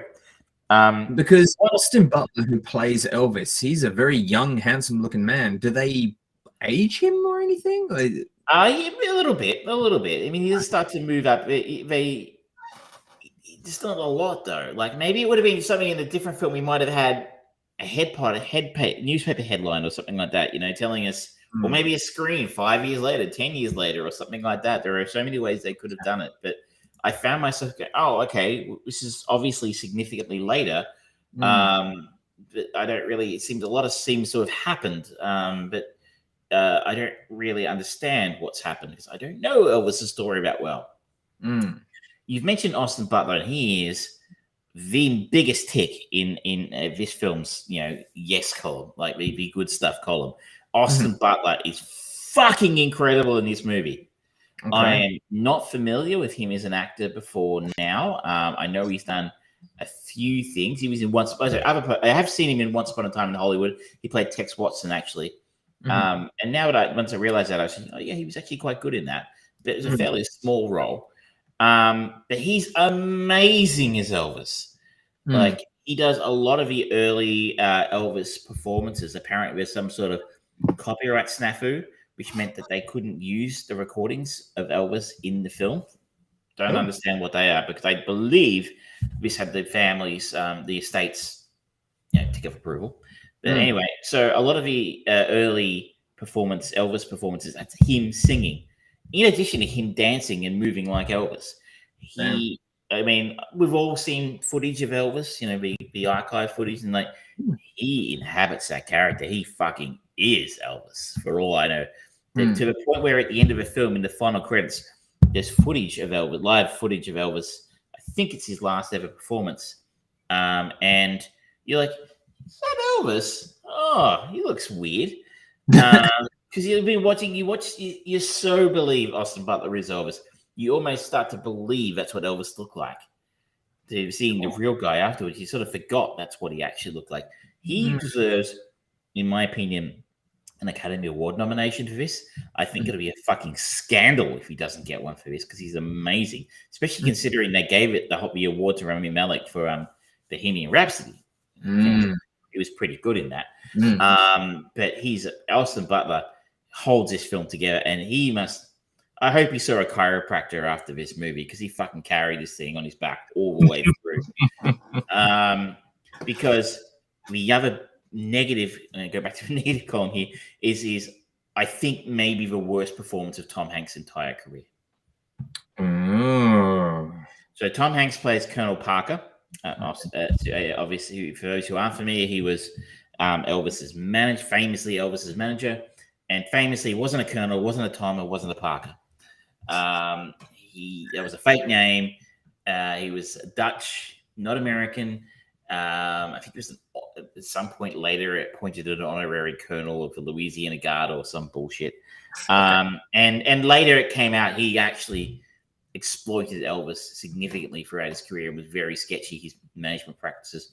The story is narrated by Colonel Tom Parker, and it's basically it's how our film is framed, is Colonel Parker on his deathbed narrating the story of Elvis's career and his involvement in it.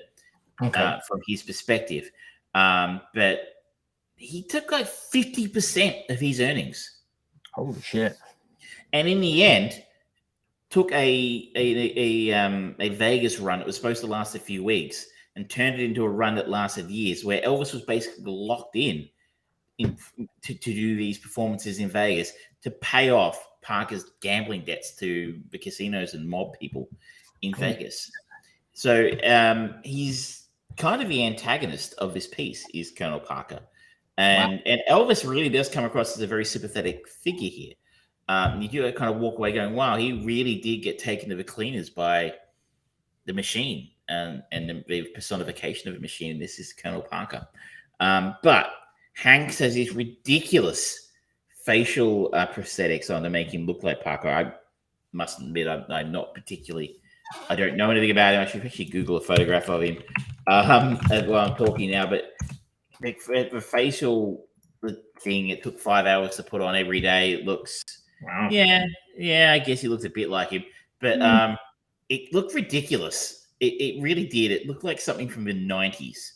I don't know if you ever saw a really crap Dan Aykroyd movie called Nothing But Trouble, where Dan Aykroyd had his horrible face makeup on, and it looked a bit like that. And he also talked with terrible Dutch accent, I think it was supposed to be. And the thing is, I read about it, and apparently he didn't speak with a Dutch accent. He spoke with a Southern accent, whether it was confected or not. I obviously I don't know, but he didn't speak with a Dutch accent. So interesting why choice. he chose to do it this way in the film, I don't know. Look, if I'm wrong, if you're an Elvis aficionado out there going, well, excuse me, you know, like, tell me I'm wrong, please. I don't know. This is just what I've read. But the accent, even if it was real, it didn't sound real. It sounded like me trying to do a fucking Dutch accent, and I should not be doing those accents. You know, it's like we have Vesef making a talk. Like it's I just do a German accent and say clogs a lot. I don't know. It's really it's a categorically awful performance. So this could be one of those weird movies where the lead role gets an Academy Award and the main supporting role gets a Razzie. The other great negative here is, I mentioned earlier, is Baz Luhrmann. Baz Luhrmann's all over this film. I saw a review somewhere that said, this is what watching someone who decided he wanted to see what every single function in Final Cut Pro did. And I think it's accurate. It's like, it's almost like someone's going, what does this button do? Oh, that's cool. What does this button do? Oh, that's cool. And then continue. It's an exhausting watch. Just the way to move the camera panning around. It's constantly moving. Not shaky cam, but it cuts really quickly a lot. And it's constantly on the move. To a point, Michelle watched this with me, and she was starting to feel nauseous. Yeah. You know, I usually only see that when people go see stuff at IMAX, and it gets a bit jumpy. People can get a bit nauseous, but a bit like you got nauseous the time you saw Watchmen at IMAX, if I recall correctly. There were some things moving around on the screen that were a little bit bigger than they appeared. Dr. Manhattan. But yeah, and for the first half hour or so, you're kind of like, okay, this is interesting. This is kind of cool. This is kind of flashy and entertaining. But after half an hour or so, you start to go, oh God, this is actually quite exhausting. It's actually quite annoying. Like, could you get the fuck out of the way and just tell the story? Like, could you stop with your flashy camera tricks and just start telling us the story? It was just let the story happen. It was an interesting story. And I think that feeds, if you like Luhrmann, he's probably not going to bother you. Like, if you really like his stuff, you're probably going to be fine with it. I've always found Baz more style over substance. Yeah. And this film is more substance in play because it's a great story, the real life, but the style's just overwhelming and overpowering. It's like someone putting too much garlic in a dish. Like, I like garlic, but you can't overpower things with it. Yeah. So that's something to contend with here. The performance, as I said, we're coming back to Austin Butler. The performance scenes where he's actually performing in front of crowds are fantastic a lot of the time. I didn't really appreciate, I think, before seeing it, or I'd forgotten at least, how radical Elvis was at the time. Like he was almost, it was almost like a punk. He was almost like one of the first punks. I'm sure actual punks would probably disagree with me on that. But when he came out in the 50s, to Elvis, man. When he came out in the 50s, he was doing something outrageous and radical, which is kind of what punk was later. To a film's credit, it doesn't skip over some of the more unsavory things about Elvis, in the sense that it does make it very obvious, because Baz can only do what he has one speed. It is obvious that he ripped off a lot of his shit from African American. It's like it's blatantly ripped off. There was a scene of him staring at what a black guitarist playing "That's All Right, Mama" in a tin shed when he was a child. Of course, "That's All Right, Mama" became famously Elvis's debut single. This famous scene of him meeting an African American singer playing "Hound Dog," which of course then goes on to become a famous song he did. So the film doesn't shy away from the fact the incredible debt he owed those African American artists for basically stealing their sound. Now, I'm using the word stealing. I don't know if he bought the music or not, or they were paid royalties or given songwriting credits. I just don't know, and I haven't gone out in the rabbit hole to check. But he basically ripped off African American affects and style and music to make it acceptable to a wide audience, and it doesn't shy away from showing us that. It does have a fairly annoying angle on it, where it will then, after those scenes have played out, then play a hip hop version, which I think includes samples of some of those songs. So like a hip hop interpretation of Hound Dog. I don't ask me who the artists are. I don't give a shit. I don't like hip hop. I don't know anything about it. They could have been Nicki Minaj or something like that. I don't know. But it didn't fit for me. It didn't work for me, because think of a film like A Knight's Tale. I'm going back a really long way now. The Heath Ledger film. There's a scene in that where they're dancing to David Bowie songs. It's like a medieval ball, and they're dancing to Golden Years, I think. And that's what that. I mean, it's an obscure film. I'm sorry for pulling it out of thin air, but that's a film where it's like a period film, but they inserted like not modern pop music in it, and because they did it consistently through the film, he's kind of got it's the stylistic choice that they've gone with here, because they do it consistently through the film. I think there's a few others. I think maybe there's a Mary Antoinette film, the one with Kirsten Dunst. I think might have done that as well. The Sophia Coppola one. There was also one about I think it was a Johnny Lee Miller one, maybe, and it was like all this pseudo trancey dance kind of stuff for all of the balls and things like that. So like they did it consistently throughout, and it's like, okay, this is cool. I appreciate this style. Well done. I think you kind of need to stick at it, though. You can't just do it the way that Baz does it twice in the middle of a film and then never does it again. So if they have it really out of place, you're like, oh, okay, we're doing this now, are we? Is this what we're doing? Okay. And then it never does it again. And then you're like, so what was that about? I mean, I think what he was trying to say was we're now reclaiming these songs again for the African-American community. They started as African-American music. It was, co-opted by the white community, by Elvis, and then now we're taking it back by, I don't know who the artists were. I'm assuming they were African-American hip-hop artists. Cover these songs again. It really stood out like dog's balls to me, and I didn't like that stylistic choice. But it's actually, well, there you go. Romeo and Juliet had an incredible soundtrack back in the 90s for a medieval tale. It'll be sort of a modern version of it. Anyway, I struggle to recommend this film unless you're a big Elvis fan. I think it's an interesting education about the story. It would probably be worth it in some sense to see an emerging star, because Austin Butler, I think, is going to be a superstar off the back of this performance. He was in Yoga Hoses, so props to that.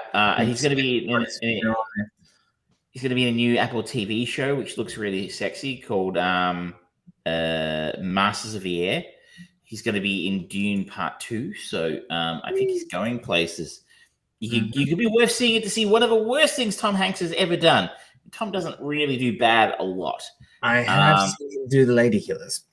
So see him trying to do a bad guy, sort of. A rare thing for Tom Hanks. I should note that I did a little bit of research, and a lot of reviewers really liked this, especially Elvis. People who really liked Elvis really liked this film. So maybe see it and make up your own mind, but be prepared for a bit of a numb ass because it's long and it feels fucking long. Okay. All right. The last thing that I just want to quickly talk about before you talk about Fletch is another new movie that came out on, I think it was on Disney Plus, actually.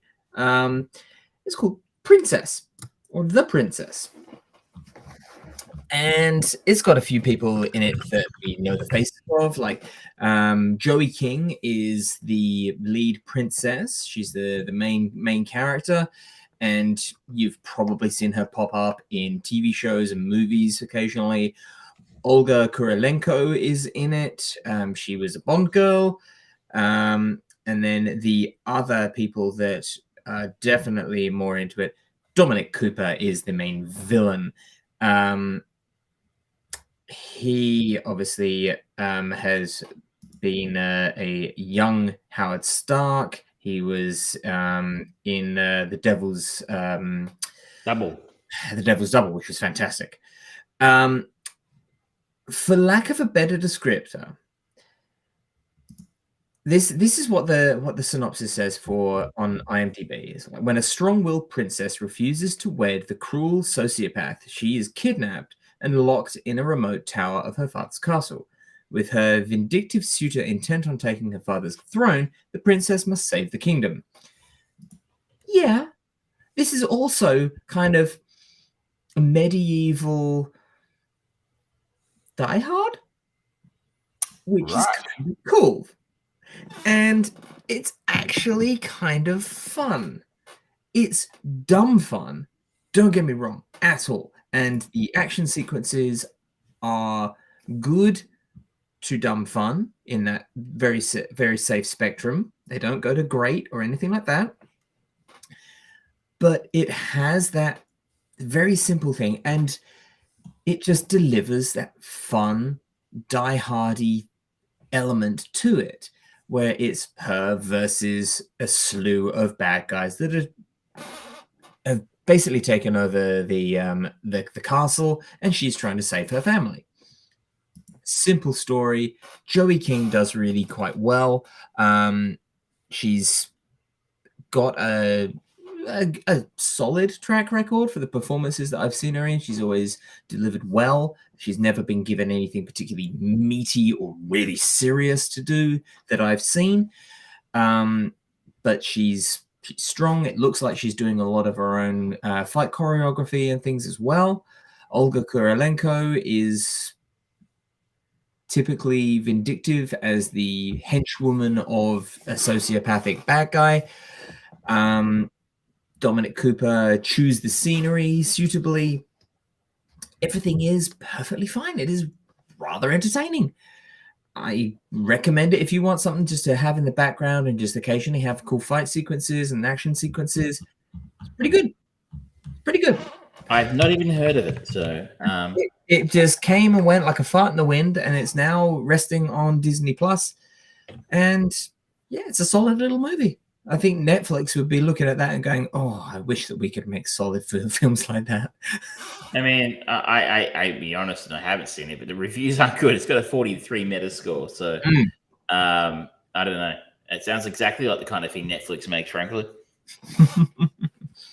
No, we should slightly better. We should finish. We're getting long as usual. Doesn't happen. Fletch. Yes. I had never seen this film before last night. Somehow, I thought this film. When Michelle mentioned this film to me, I thought this was a historic bomb. But I must have been thinking of another Chevy Chase film because I don't believe it is, or was. It did okay at the time. The reason why this came to our attention is there's a new Fletch movie in the works.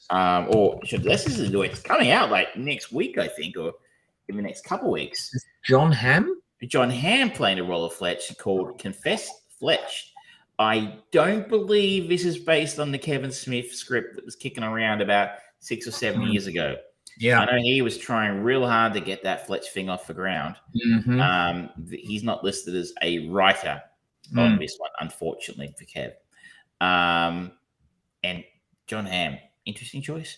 Don't know he would have been mine. So I didn't know anything about this film. I thought this was a Chevy Chase bomb from the 80s, but my goodness, this was a really pleasant surprise. Erwin M. Fletcher is a newspaper reporter being offered a large sum to off a cancerous millionaire, but he's on the run, risking his job and finding clues when it's clear the man is healthy. Directed by someone called Michael Ritchie, who I've never heard of, but I used to work for a guy named Michael Ritchie. I'm assuming it's not the same guy. Michael Ritchie directed Cool Runnings and The Golden Child.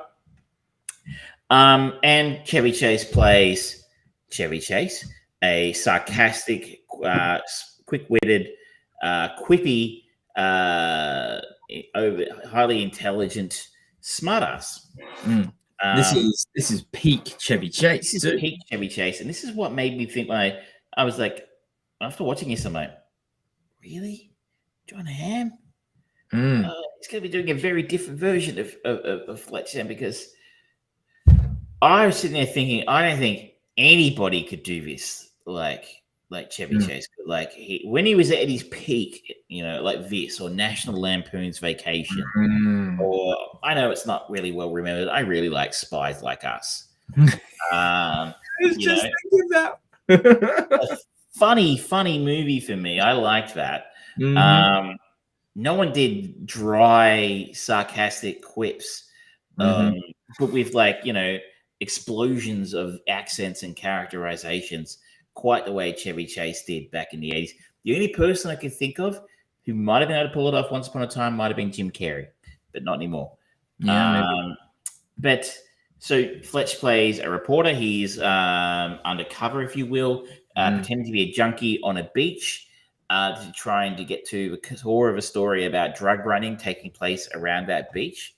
When he is offered $1,000 by a guy in a very expensive car, played by Tim Matheson, who plays Alan Stanwyck in the film. Tim Matheson is, again, one of those guys. You'll know his face. I know him mainly because he played Vice President John Hoyle in Vice President anyway in West Wing for years and years. That's right, yeah. And he's a smarmy yuppie who offers Chevy Chase $50,000 to kill him because he thinks he's a junkie. Chevy Chase, being a investigative reporter, instantly suspicious and decides to basically down tools in his drug story and goes down a rabbit hole trying to figure out what's up with this guy and why he wants him to kill him, and finds all sorts of murky going-ons underneath, and hilarity ensues while he takes on various personas and fast talk his way into and out of different situations in any number of hilarious ways. He is funny. He is slick. He is cool. And the film is ridiculously entertaining. I don't think there was any massive political problems. There might have been a few. We used to go, oh, I don't know about that. But what it made me think of was, I feel like this is his Beverly Hills Cop. In the sense of Beverly Hills Cop works as a cop action film or buddy cop film and an adventure as well. But it's a really, really funny comedy. And obviously made Eddie Murphy a huge star. Whereas this film works as a mystery. And at the same time, it's working really well as a comedy. It was some really decent action sequences chucked in for good measure. So it's sort of ticking all three of those boxes there. And I had no idea what I was missing out on here. This is a really great film for me. It's very 80s, it must be noted. But he works for a newspaper who has resources. and they pay people, and they like let him hire cars and go on planes and go into state and stuff like that. You're like, ooh, newspapers when they actually had money. Mhm. Or is a scene where he's on a plane and he actually looks comfortable and he has leg room and it looks like actually like an elegant way to travel, and you're like, Fantasyland, fantasy. That never happened, did it? So, I really, really enjoyed this. Like I said, completely random selection to go out and watch it, basically because I wanted to know what to expect with the John Hamm film. But if you're like me and you're like, you've never seen it for whatever reason, you just thought it was shit, or I think I was thinking of Cops and Robinsons. That might have been the film I was thinking of. But maybe check it out. It's I think it's on Apple TV in Australia. I thought it was wonderful, and I wonder. I mean, I guess it's not like, while I might be thinking it's a Beverly Hills Cop-ish kind of film, it's certainly not as well remembered as that. I don't think it did anything like the same business, and I don't think it occupies the same place in the cultural zeitgeist. So maybe John Hamm will get away with it. He has said that nobody can do the role out Chevy in a way. Basically, you can't play a role like he did. He's going to do it differently. But that's all well and good. But he has kind of set the bar very high. This is the Fletch character and the Fletch movie has been something of a wild unicorn in Hollywood for years, because I think there was Fletch and then Fletch 1 or something like that. There was a sequel. Fletch Lives. Yeah. And then there was for years they were trying to make a third one, and Chevy Chase was ostracized from Hollywood for a long time. One of the many times it has been ostracized. And then Zach Braff and Bill Lawrence, when they were riding high with the success of Scrubs, they were trying to get a movie production for Fletch to get off the ground. This has been a bit of a white whale for Hollywood for a long time. So it's the idea of John Hamm.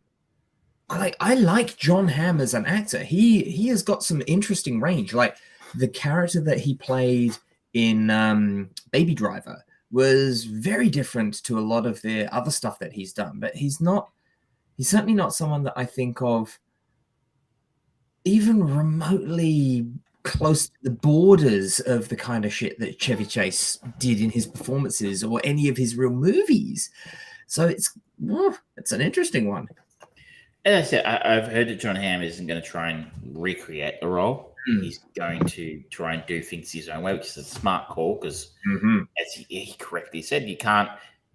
I was sitting there thinking the only other actor I could think of if you're going to try and recreate that Chevy Chase vibe might be Ryan Reynolds. Yeah, still different. Different, but if you're going to go a different direction, you can't replicate such. I mean, I'm now 24 hours into the Fletch zeitgeist, and what an incredible performance! It's like it would be like trying to recast Axel Foley, which they did do for the TV show, I think. But I wouldn't want to try and play that role after Eddie Murphy, and I wouldn't want to. If you're going to play this role, you don't want to do it the same way. I think he has the charm. He's kind of handsome, and he could be John Hamm could be charming, but can he do quippy, sharp-witted comedy? Yeah, I mean, it's got an interesting cast. I mean, they've got Kyle MacLachlan in there, and you've got to think that he's going to be the bad guy. You'd think so. He's going to be great as a bad guy. You've got to assume that. It's got John Slattery in there, and most people will probably know as the other Howard Stark. It's Marcia Gay Harden. It's directed by Greg Mottola, who did Superbad and Adventureland. So he's got. I liked Adventureland a lot. I don't exactly know where this film's going to land. I believe it's going to streaming. Don't quote me on that. I think I've seen the Paramount logo on some of the posters, so don't quote me. But it's being made by Miramax. Miramax still exists. They are still going. My God. Like I thought they were dead because we all know who started Miramax. Disney own it now. Yes. I think. Maybe it'll be, yes. So who knows where it's going to end up? I thought I saw a Paramount logo on something, which might means it lands on Paramount Plus, which is a mountain of entertainment. Or it could, if it's We're going to end the show there now. or it could be on Disney. Miramax are owned by Disney, so maybe it lands there. Keep your eye out. But I think it's coming out quite soon. All right. Well, that brings us to the end of the show, ladies and gentlemen. You've followed us through quite a whirlwind of entertainment. Some might say a hilly brush of entertainment. We talked about our chain movie of the week, Suburban Commando. I have picked Clue as our follow-up, following on the classic, the brilliant Christopher Lloyd. We talked about She-Hulk, Polaris for me over at the Sci-Fi Festival, Elvis, Uncharted, Fletch, and a little touch on The Princess. Phrasing on that one is terrible. I apologize. I did not touch The Princess. But next week, we will have the talk on Clue. I am hoping that I can actually get around to going to see Nope at the cinema. So fingers crossed for that one. And maybe some She-Hulk thoughts. But if not, we tried. And we'll see what else we watch. I do actually want to finally get around to doing a little bit of a retrospective thought on PlayStation VR as well. So thank you so much, ladies and gentlemen, for joining us. Don't forget to like, subscribe, and share. Facebook, Twitter, YouTube, Twitch. We appreciate you, and we'll see you next time.